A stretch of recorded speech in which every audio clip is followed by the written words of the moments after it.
Hello, it's Tammy Dennett with Conquer Conflict, and today's Facebook Live is about toxic workplace behavior number 8. I'm talking about 15 over the last couple of weeks, but we're at number 8 today, and this is about an environment that has no opportunities for growth. Now, sometimes in the workplace, that's just the part of the nature of it. Maybe you're in a job where you're like a factory worker and there is no movement for promotion because you have a very specific skill set.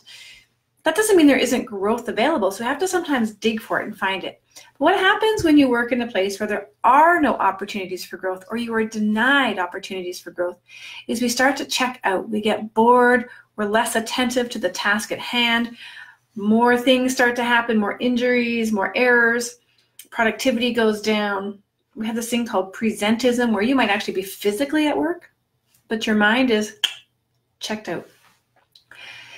So if you happen to work in a workplace where there are no opportunities for growth, or you are being denied that, those are some of the signs that you'd be looking for internally as to how you're feeling about that job. Now, there are things such as courses and training and promotions, obviously, maybe some travel with work. Those are all elements of growth. Having an opportunity to increase both physical skill set and emotional intelligence, those relationships, that's all opportunity for growth. So maybe you work in a place where there's a lot of tension and nobody is really helping guide people through that. There's no leadership, there's no mentoring, there's no expectations, it's just chaos all the time. That's a significant growth deficit. Those are rich environments for learning. And if you're not getting that, you're definitely not going to be connected. So I wanted to just share a few ways that maybe you could find growth opportunities in a job where maybe you don't have the option or opportunity to take a promotion, to do travel with your job. Maybe there's no funding for education. Maybe there is no opportunity for committees or leadership moments. So what can you do when it appears like there's nothing? Because let's face it, we all just can't quit our jobs every time things are bothering us.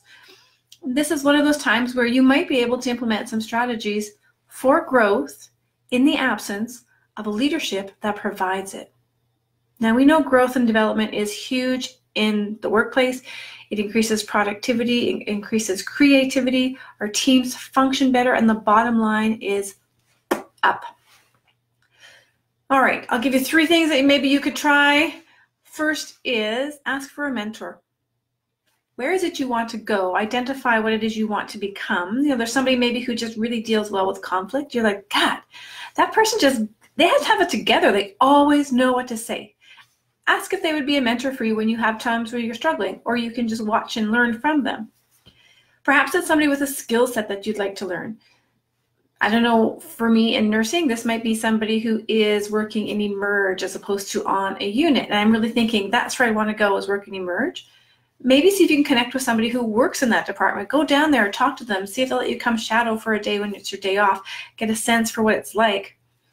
Then ask if you can have a mentorship. They can help guide you, get the skills that you need, the knowledge you need to move towards that position. So a mentor is valuable for a lot of reasons. That's one thing you can certainly do. Now, the mentor doesn't have to be in your organization. It can be outside, external. So maybe if it is communication and conflict, because that's my primary gig, you have identified somebody in your circle of friends who really is good at it, and they can mentor you from an external perspective. It does not have to be within the company.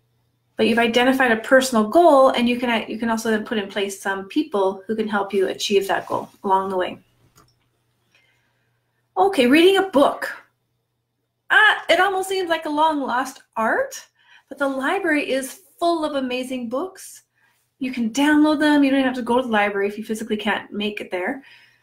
And there's tons. They can look at physical skill set. They can look at emotional skill set. They can look at relationships. So those pieces, you can always be developing your own growth, project, solutions, just by looking at a book, reading a book, and implementing. Reading is one thing, knowledge is great, but implementation is really where you want to be taking that.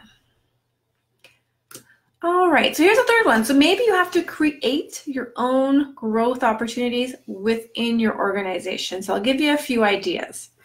Oftentimes, people are looking for advancement. That's one of the ways that we look at growth in an organization, is promotions, advancement.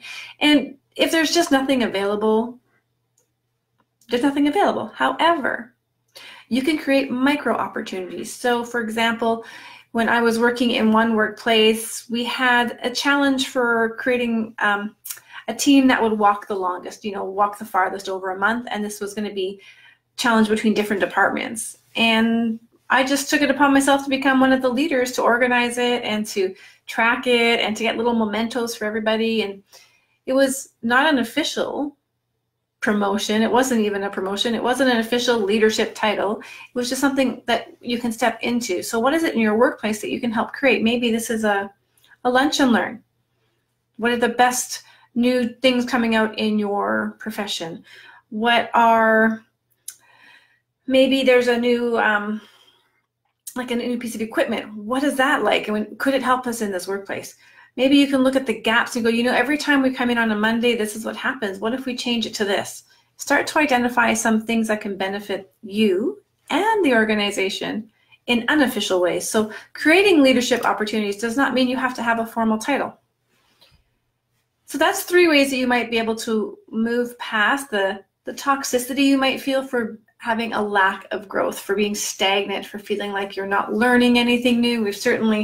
I've certainly been in jobs like that too, and I don't last long because I'm like a forever continuing, gotta go, gotta learn, gotta move kind of person. So if I don't have those opportunities, I feel stagnant and bored pretty darn quick. So what happens when you don't get those moments? When you don't have that opportunity? Well, it does lead to people feeling disconnected, disenfranchised. People start to look at others and get angry with them because maybe it appears like they have some growth opportunities. Performance drops, emotional and physical health can suffer, and then all the stress. That's why it's considered a sign of workplace toxicity. When you walk in, that may be a question to ask in a new job interview. How do you grow your employees? What kind of things are you doing to help keep them engaged or productive or learning the latest things? What's the trends in your environment?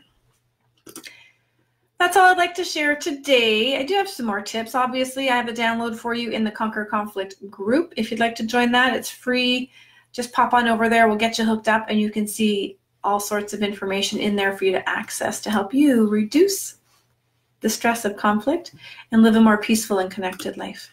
All right, until next time, guys, make it a great day.